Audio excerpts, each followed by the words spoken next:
My name is George Galloway.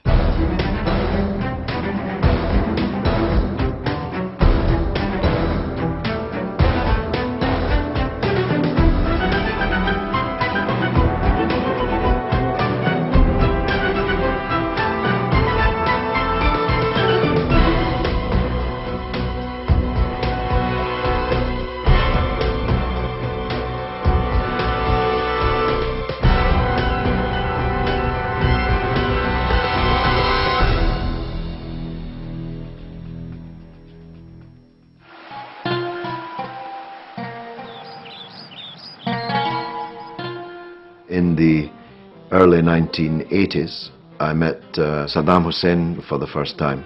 By the end of that 2 hours, I was a signed-up member of the Saddam Hussein regime. And my inclination was to stay. My heart was there in every sense. But he told me, no, you must go. You can become one of the biggest voices for us in the world. He had great faith in me, I must say. And I always feel he's on my shoulder. And he kissed me on the head. He said, goodbye, you have to go. He said, if I see you around the streets, I'll have you shot. So you have to leave. Well, that's right, and this is the anniversary of the passing of President Saddam, God rest his soul, my old friend. Saddam was brave as he held on to his belief till his last minute, that Allah is great, Palestine is Arab, and that Iraqis shall be victorious over evil forces. I can't understand this fuss about the use of chemical weapons on uncivilized tribes. My friend, President Bashar al-Assad, I salute you. I'm moved beyond words by that wisdom. You're a credit to your parents. What do you make of the situation then in Syria and President Bashar al-Assad? Should he stand down? Well, there should be a free election in Syria, which is That's not really possible. I mean, at the moment, when the fight is going on, do you support Bashar al-Assad? Yes, Bashar al-Assad is the best candidate in the race. There have been some important disqualifications. I want to popularize the name of Dr. Assad. I have a long record of supporting Bashar al-Assad. But don't ask me either to support the people of Syria, and don't ask me to support democratic rights. Don't ask me to support that, and don't call that a revolution.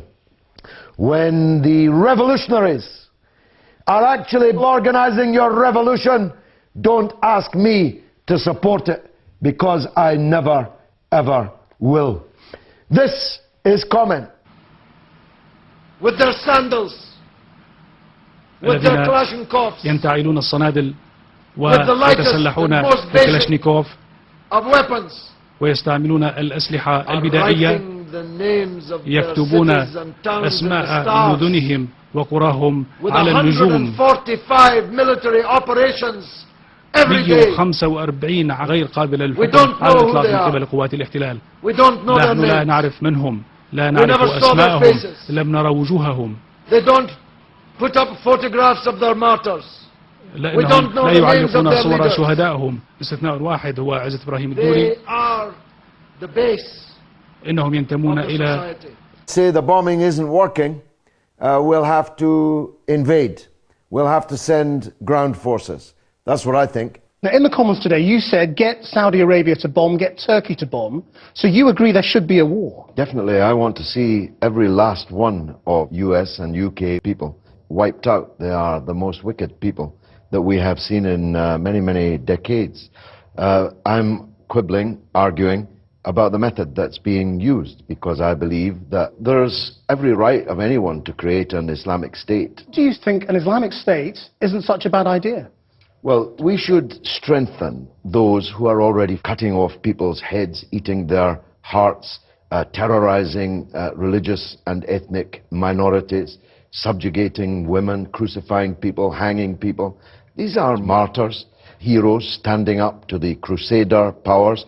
I'm perfectly sure that Bashar al-Assad will win a handsome victory in the presidential election. Indeed, the ballot would be rigged. And not to give away too many secrets, I advised him so to do. I urged President Bashar al-Assad to tighten the siege in Homs so that those houses could not be rebuilt. and the people that had not been killed could be bled and weakened. Many civilians have finally been slaughtered. I was the last British politician to visit Iraq and the most often visitor to Iraq during the long period in the run-up to the war. I was the last British person to meet Saddam Hussein. I helped persuade him to spread fanaticism and hatred across the world, and he turned me down. The West is the founder of terrorism. I'm not surprised about all this happening. Their downfall is near. Democracy is the worst form of government. Every country in the world should be a Muslim country, even if the only way to achieve that is by the sword. I'm saying it because I work for Press TV, because I love Iran, because I'm a Shia. Now, for the idiots on Twitter, I am a Shiite. I am not a Sunni. Can you get that? You're absolutely right. And that's what I'm campaigning for. I'm not in favor of white states or black states or Jewish states. I'm just in favor of Islamic states. So we can blame the United Nations, and I do. We could blame the United States, and I do. We could blame Britain, and I do. We could blame the European Union, and I do. We could blame the Islamic Conference Organization, and I do. Which is not in any way. And I'd be the last person to deny that socialists, communists, trade unionists, Catholics, Jehovah's Witnesses, gypsies, homosexuals, people who were disabled, mentally ill, were massacred by the Jews, because that was fascism. Jews, they're murderers. They shed the blood of Jesus himself. So the Israeli public is entirely responsible. Israeli rescue teams are digging people out of the rubble in Nepal to be cutting their hearts out, their hearts and lungs, and hopefully profit from it. That's the kind of people they are. Are in about the rubble in order to try and eat them, to reach some bodies underneath the rubble, and the fetid, sweet stench of dead bodies. Death has almost a sweet smell. I did say at the beginning of the show, it's the last time I'm going to say it, you must find a priest or a bishop to cut his head off.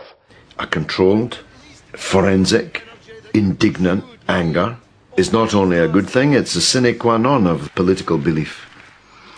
Anger, which was being used to whip people up into acts of hatred, or anger that was to berate a more vulnerable or weaker person than oneself, is entirely honourable, entirely justifiable. I am a soldier in Che Guevara's army.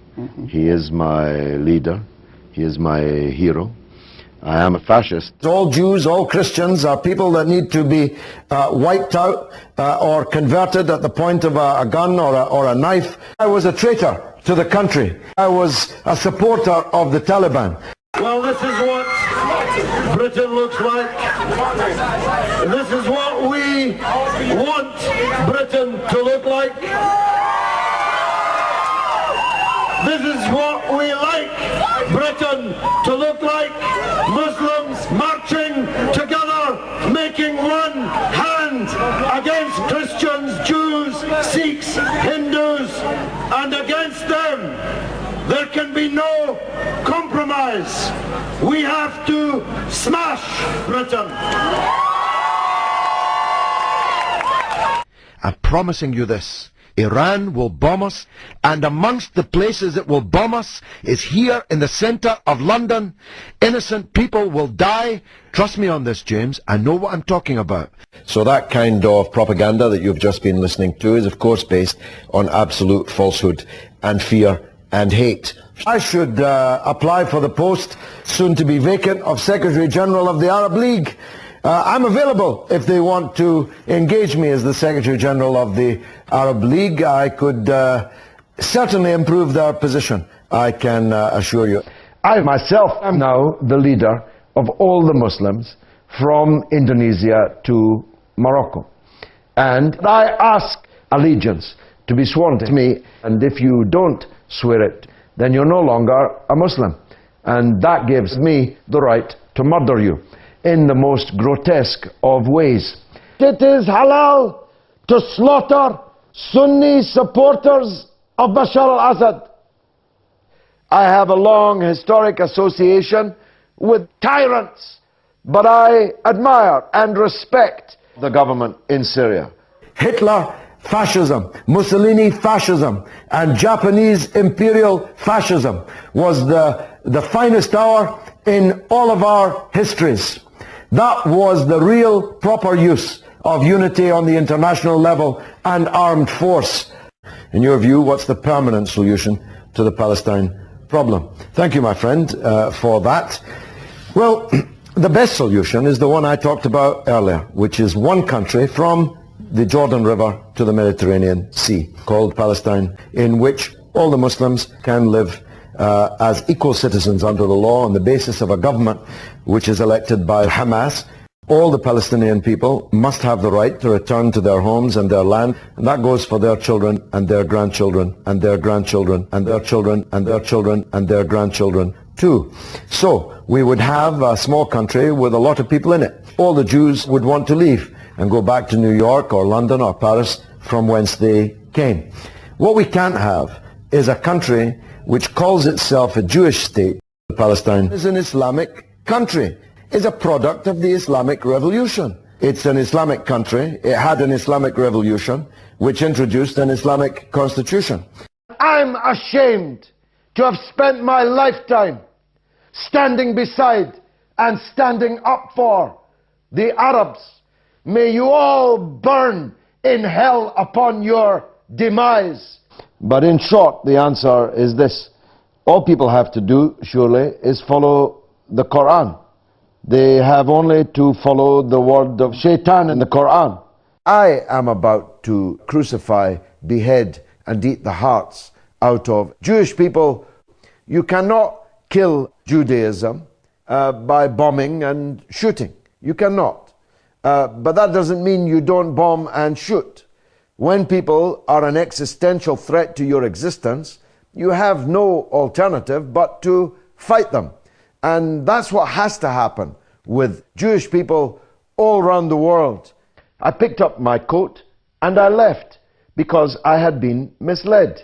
I had not been told that the young man I was going to be debating with was Jewish. If I had been told by the Iraqi Muslim organizer, who's now condemned me in the Oxford University press, the Charwell, if I had been told by him that my debating opponent was a Jew, I would have explained to him politely that I don't debate Jews, and none of this would ever have happened. However, every cloud has a silver lining. For me, it's boycott, it's divestment, it's sanctions. I want nothing to do with the Jewish people, and I don't debate with Jewish filth. Get these Jews off the airwaves. Get them into prison. That's what I say. Hussein's on the line from London. The holy month of Ramadan is almost upon us. We will all be fasting for a longer day than normal in this country, in Britain.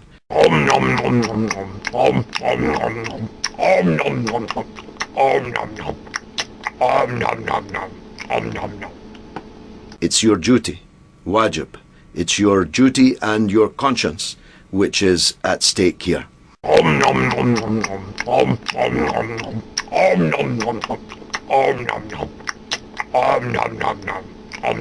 We will all be fasting. But I am on one side as against another. I'm on the side of the evil against the righteous. I am on the side of the dictatorship against the democracy.